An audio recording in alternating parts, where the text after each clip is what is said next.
I want to start tonight by asking you something personal. When was the last time you felt genuinely safe? Not comfortable, not distracted. Safe. The kind of safe where you go to sleep at night and you don't think about whether the world is going to look different in the morning, whether the price of everything you need to live your life is going to jump again before you even wake up, whether the country you grew up in is still going to make sense to you by the time your kids are old enough to ask you questions about it. I'm asking because I think most of us stopped feeling that way a long time ago, and I think a lot of us have quietly accepted that unsettled feeling as just the new normal, the new background noise of modern life. We scroll past the headlines, we shake our heads, we move on, because what else can you do, right? But here's what I need you to understand tonight.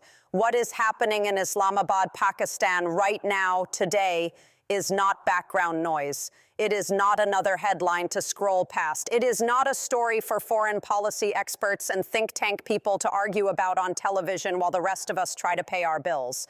What is being decided in those rooms behind those closed doors with those specific people sitting across from each other will determine what your life looks like for the next 20 years, maybe longer. And most people have absolutely no idea it's even happening. That's not an accident. And by the time I'm done tonight, you'll understand exactly why. So stay with me, because this is the one story that actually explains everything else you've been confused about lately. The gas prices, the inflation numbers that don't add up, the strange silence from people in Washington who are usually very loud, the feeling that something big is shifting somewhere and nobody is telling you what it is or where it's going. This is that story. Let me take you back to the beginning, because you cannot understand this moment without understanding the chain of events that built it. And once you see the chain, you cannot unsee it.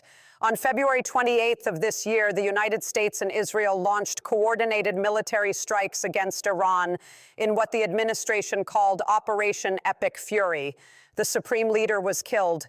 Iran's military command structure was thrown into chaos. And within 72 hours, the Middle East was a different place than it had been when most people went to sleep that Tuesday night. Now think about that for a second.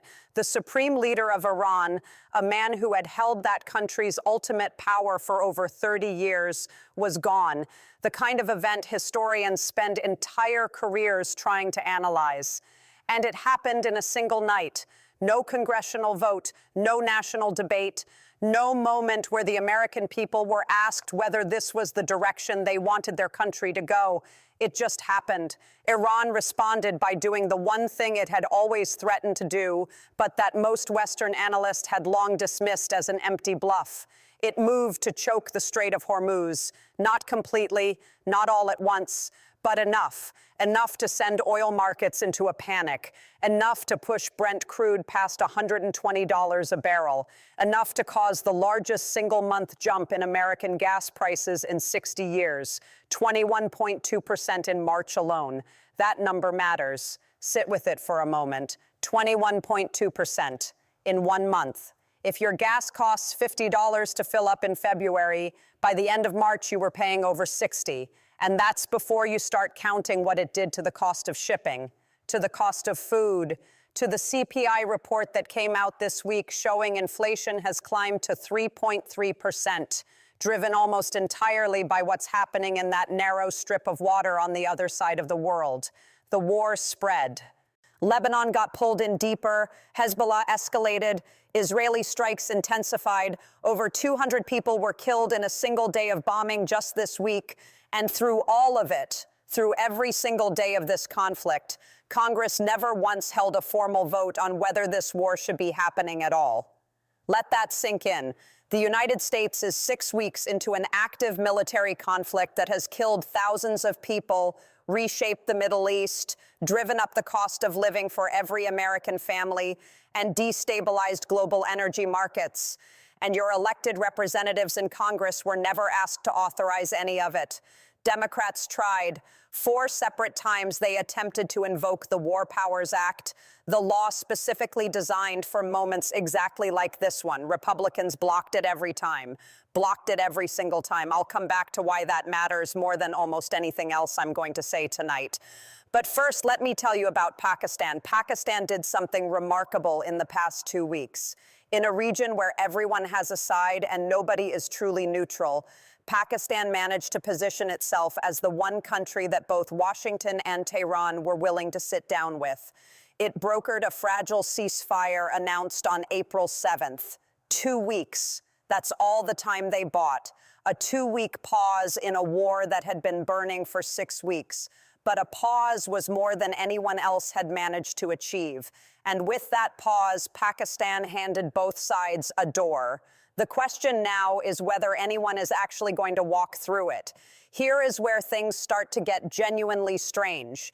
And I need you to pay close attention here because this is the part of the story that most of the coverage is completely missing. The United States came to Islamabad with a 15-point framework. It demanded that Iran stop all uranium enrichment on its own soil. It demanded the full reopening of the Strait of Hormuz. It demanded the dismantling of Iran's entire proxy network, Hezbollah, the Houthis, the militias operating across Iraq. It demanded strict limits on Iran's missile program. In diplomatic terms, you would call this a maximalist opening position, which is fine. That's how negotiations begin. You ask for everything, and then you find out what you can actually get. Iran looked at that 15-point framework and called it exactly what it was. They rejected it outright and came back with their own 10-point counterproposal. Iran's proposal demanded a formal U.S. guarantee of non-aggression. It demanded international recognition of Iran's right to enrich uranium for civilian purposes. It demanded continued Iranian control over the Strait of Hormuz, with reports suggesting they were floating the idea of a $2 million transit fee per vessel for foreign ships passing through. It demanded the lifting of all existing sanctions, and it demanded financial compensation for damages caused by the war. Now, here is where it gets complicated in a way that should alarm you, regardless of which side of the political aisle you sit on. President Trump looked at Iran's 10-point proposal and called it a workable basis for negotiation. Those were his exact words, a workable basis. Within hours, his own vice president contradicted him publicly. J.D. Vance, who is right now leading the American delegation in Islamabad, called Iran's original version of the proposal fundamentally unserious. He said it was, in his words, literally thrown in the garbage. He suggested the draft read like it had been written by an artificial intelligence program and attributed it to what he called a random Yahoo somewhere in Iran. Then it emerged that the Persian language version of Iran's proposal and the English language version don't say the same thing on the single most important clause, the enrichment clause. The one issue that has been at the center of every negotiation with Iran for the past 20 years. So you have at least 3 different versions of Iran's proposal floating around. You have the White House contradicting itself within the same news cycle. You have Iran's parliament speaker demanding the release of $120 billion in frozen Iranian assets before the talks can even formally begin, a precondition that appeared nowhere in the ceasefire agreement. And you have a 2-week clock ticking down to April 22nd when the ceasefire expires. This is the condition in which J.D. Vance arrived in Islamabad. And here is the question nobody in mainstream coverage is asking clearly enough. Who exactly is at this table and who is not? The American delegation in Islamabad is being led by Vice President J.D. Vance. He served in the Marines. He served 2 years in the United States Senate.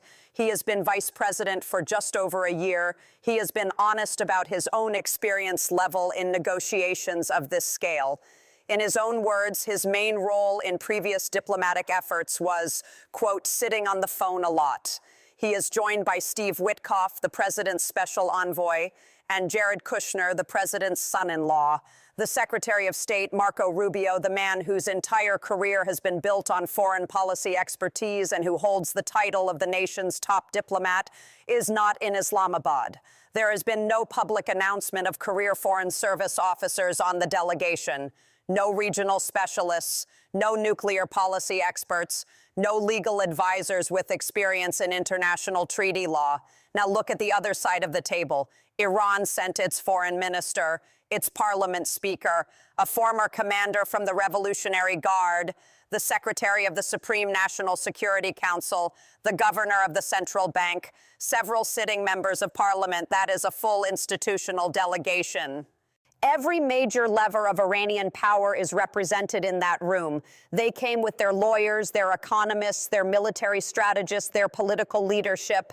They came ready to negotiate every dimension of a deal simultaneously. And Bloomberg ran a headline this week that I think tells you everything about how the American media is covering this moment. The headline read, J.D. Vance gets his big moment, leading peace talks with Iran. His big moment.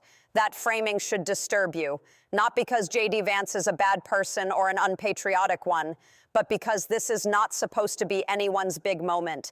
This is supposed to be America's most consequential diplomatic engagement since the Cold War. And when the coverage treats it like a career milestone for a rising political figure, something has gone seriously wrong with how we're thinking about what's at stake. There is one more detail about this negotiation that I need you to know, because it changes the entire dynamic of what's happening in that room. Multiple sources, including Reuters and several regional diplomatic officials, have reported that Iran specifically requested J.D. Vance be at the table. Not Rubio, not anyone from the permanent national security establishment, Vance. They requested him because they believe he is the most skeptical of military intervention among Trump's inner circle. They see him as the person most likely to make concessions, most likely to prioritize ending the conflict over holding firm on the hardest demands. Think about what that means. Iran effectively got to choose who represents America at the negotiating table. And when the other side has chosen your negotiator, you have already given up something before the first word is spoken. Whether the Iranians are right about Vance or not is almost beside the point. The perception alone reshapes the entire negotiation. Iran walks into that room believing they have an advantage. That belief affects every offer they make, every concession they withhold, every moment they decide to apply pressure or ease it. In diplomacy, perception is not just reality. It is strategy. Now, I want to step back from the specific details of these talks for a moment, because there is something much larger happening here that I think most of the coverage is failing to connect. A war was started on February 28th without a single vote in Congress. No declaration of war, no authorization for the use of military force. The War Powers Act was invoked 4 times by members of Congress trying to assert the legislature's constitutional role. It was blocked 4 times by the majority party. And now the executive branch is sending its own delegation to negotiate the peace terms of a war it started alone. Do you see what is being established here, not just in this moment, but as a pattern, as a model for how America goes to war and makes peace from this point forward?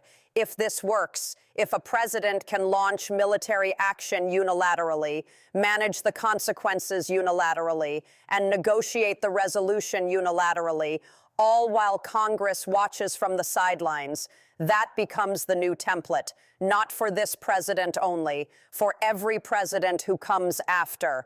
A Democrat could use this exact model in 4 years, a Republican after that. Once the precedent exists, it exists for everyone. The Constitution does not belong to one party.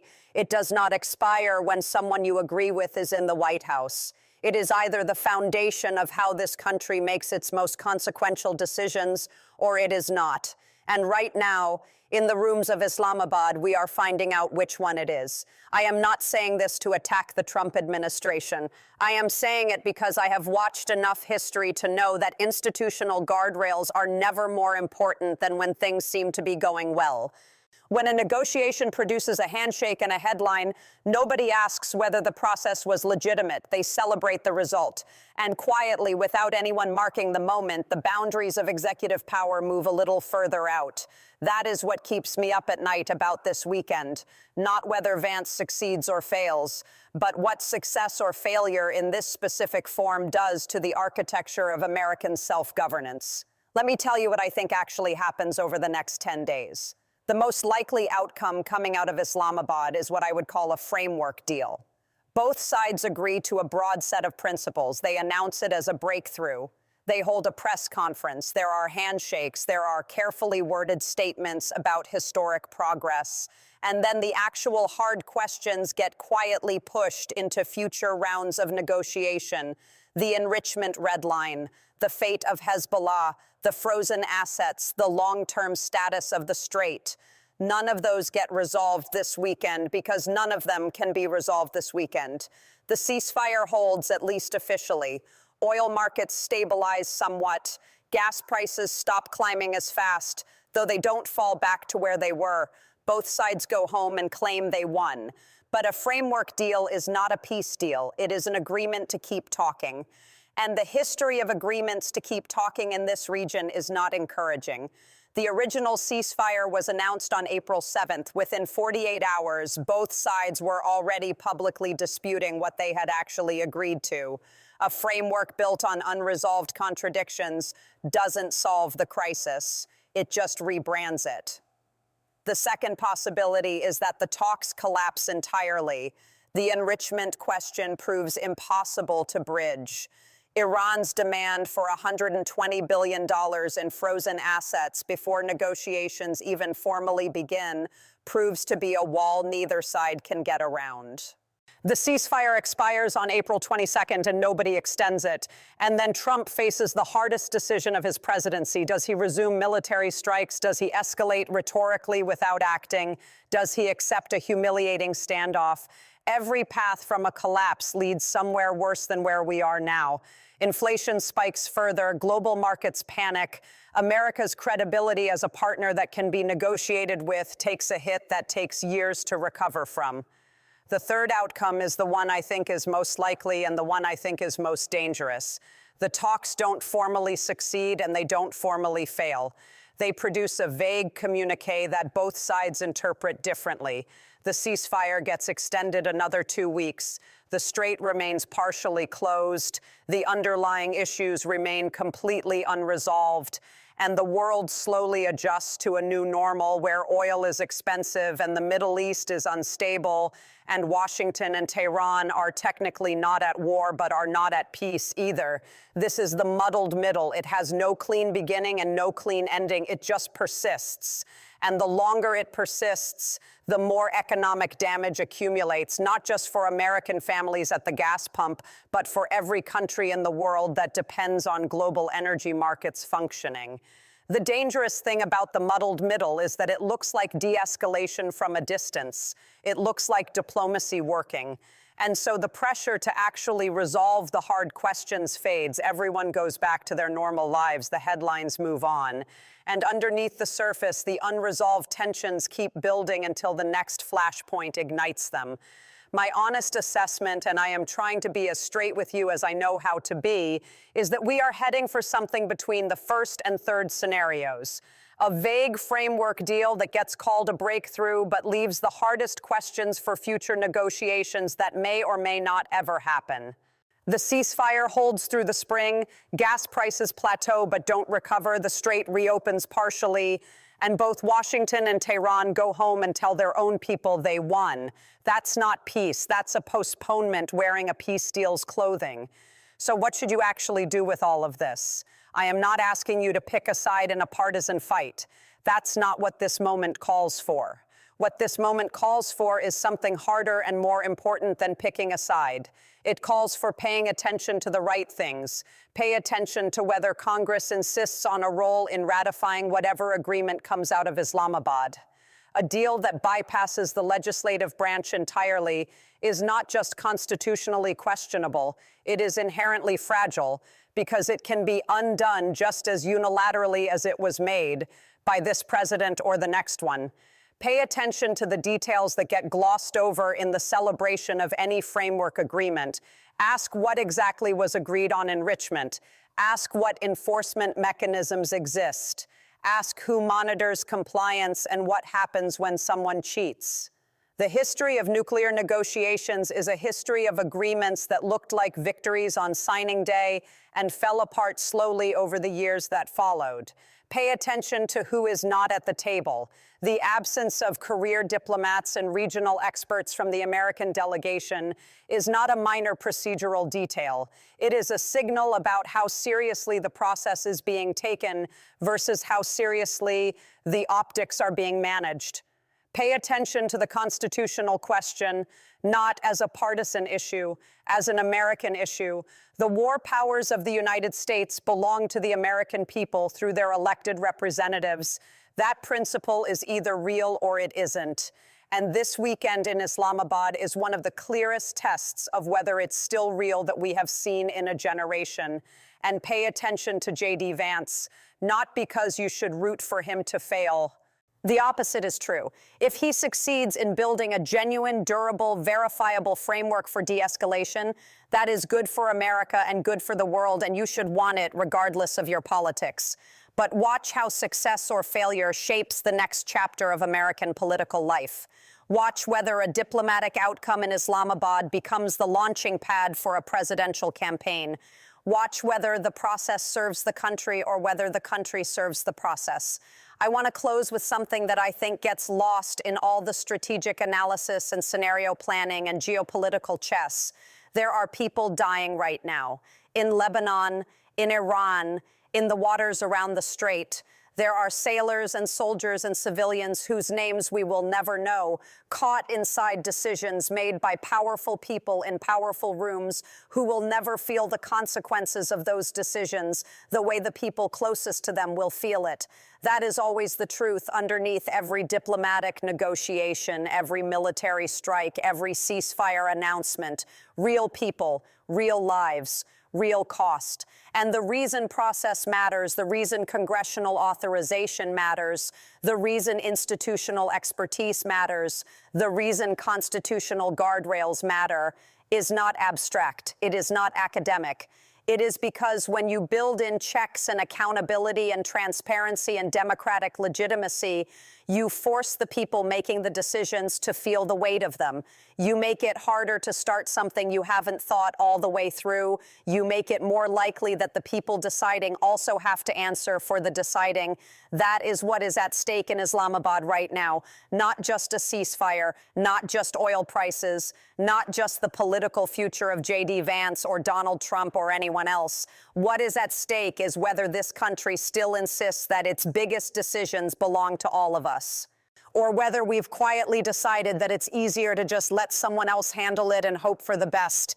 I don't think we've made that decision yet. I think we're making it right now, and that is exactly why you should be paying attention.